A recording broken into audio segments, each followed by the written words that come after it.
Comment transformer une défaite cuisante en une victoire? C'est ce qui se passe actuellement. Je répète, comment transformer une défaite cuisante en une victoire retentissante? C'est Donald Trump. L'art de transformer la défaite en une victoire. Donald Trump a décidé d'attaquer l'Iran pendant qu'ils étaient en pleine négociation pour la deuxième fois. Et si je parle jusqu'à Barack Obama, la roubladise de Barack Obama, c'est de faire croire aux Iraniennes que si vous signez ça, moi je vais lever les sanctions. Il n'a pas levé les sanctions. C'est quelque chose de pas très bien. Parce qu'on est un président et un pays qui a des dirigeants qui ne respectent pas leurs paroles. Donc ils sont dans la roubladise. Mais Trump a toujours pensé qu'il est le plus intelligent de tous les chefs d'État américains. Il se considère très doué, riche homme d'affaires, prospère, qui vit une vie de prince. C'est le roi dans son royaume. Les autres doivent s'aligner. Et en termes d'intelligence académique et tout, il est doué, il est bon. D'accord, ce sont les faits. Mais il avait oublié that the patients have a higher IQ than him. He forgot that, Donald Trump. Et c'est la raison pour laquelle il s'est retrouvé dans une situation difficile. Prenons l'exemple. Pendant que les Iraniens étudiaient la capacité militaire américaine, le coût d'une guerre des États-Unis d'Amérique contre l'Iran, ils ont compris que les armes américaines sont excessivement chères. Ils ont commencé à fabriquer des armes bon marché. Les drones Shahid, quand la guerre en Ukraine a commencé, c'est l'Iran qui a donné ça à la Russie. La Russie a pris donc ces drones, la Russie a modernisé technologiquement ces drones-là. But I don't talk French. Et c'est devenu plus performant. Et avant le déclenchement de la guerre illégale, stupide, barbare, du vol de pétrole et du carburant, et du gaz, si vous voulez dire, la Russie a envoyé des milliers de drones modifiés Shahid aux Iraniens. Donc ils avaient cela, qui coûte vraiment excessivement moins cher comparé aux missiles intercepteurs. Et là, les Iraniens ont fait quoi? Envoyer des engins, des roquettes. Pourquoi ils interceptent? Donc, ils ont envoyé, prends un exemple, comme nous sommes en zone CFA. Disons qu'ils ont envoyé des drones et des missiles pour 1 milliard.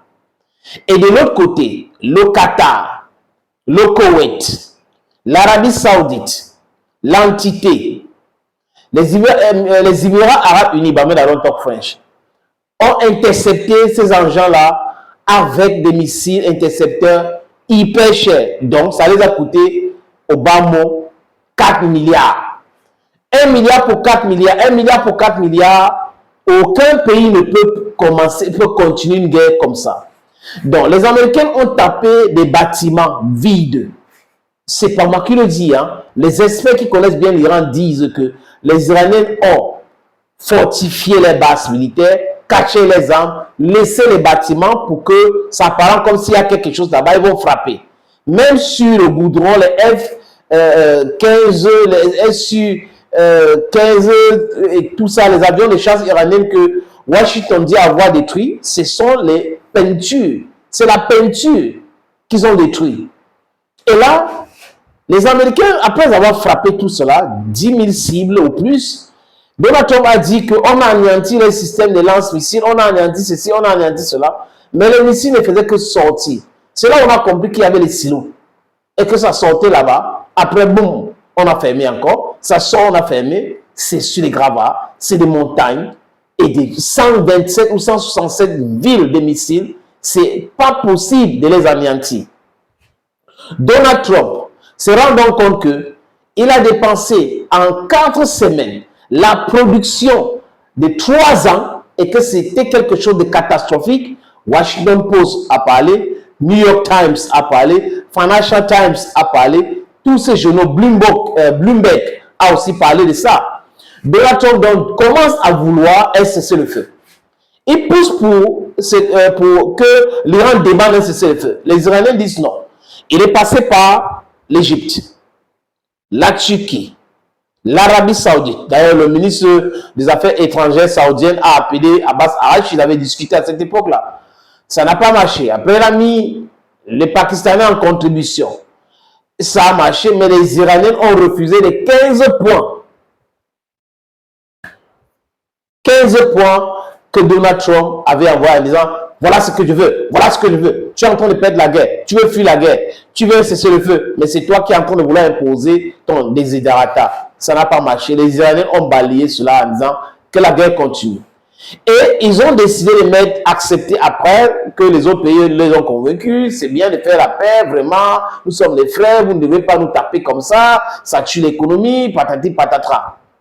Ok, les Iraniens ont envoyé 10 points. C'est sur cette base qu'il fallait négocier. Donald Trump arrive à Islamabad, je vous dis, J.D. Vance, Witkoff et des émissaires américains, les autres dans la délégation, décident de demander plus, comme s'ils avaient gagné la guerre. Les Iraniens les ont envoyés balader, en se disant, on est prêt à la reprise de la guerre. Et après le 14e jour de cessez-le-feu, ils ont dit, c'est bon pour nous. Il y a un cessez-le-feu, mais ça s'arrête là. Donald Trump vient dire, je vais le détruire, je vais bombarder, je vais faire un contre-blocus. Les Iraniens ont accepté de libérer le détroit de Hormuz comme vous avez promis, parce que les Américains avaient mis la pression sur l'entité pour arrêter de bombarder le Liban. Et en bonne foi, ils ont dit, ok, on a dit ça, voilà qu'on a fait. Donald Trump tweet sur Truth Social. Les Iraniens ont ouvert, c'est Abbas Arachi qui avait écrit, les Iraniens ont ouvert le détroit de Hormuz, mais nous allons bloquer les ports iraniens. Alors que dans la négociation, il n'y avait pas ça. Les Iraniens disent, ok, mais attendez, rebelles, ils ont commencé avec les histoires. Nous bloquons aussi le détroit d'Hormuz. Et les pétroliers qui veulent passer, nous on va bombarder. Et ils ont montré de quoi ils étaient capables. Et ils continuent de sillonner les côtes pour passer avec les pétroliers tranquillement, tranquille. Donc, vous voyez que Donald Trump, en sentant qu'il était en train de perdre terriblement la guerre, parce qu'il a essayé d'aller voler l'uranium 450 kilos, ça n'a pas donné.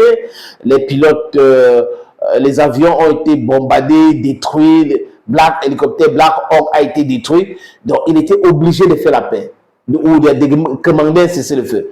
Comment est-ce que toi tu peux commander un cessez-le-feu et toi tu dis que tu as gagné la guerre? J'ai tué les guides suprêmes, d'accord, j'ai détruit le pays, il n'y a pas le gouvernement. Mais l'incohérence de Donald Trump, s'il n'y a pas le gouvernement, tu discutes donc maintenant avec qui? Dans les équations, dis-nous, tu discutes avec les gens, ils viennent du ciel, ou c'est les anges iraniens que tu discutes avec.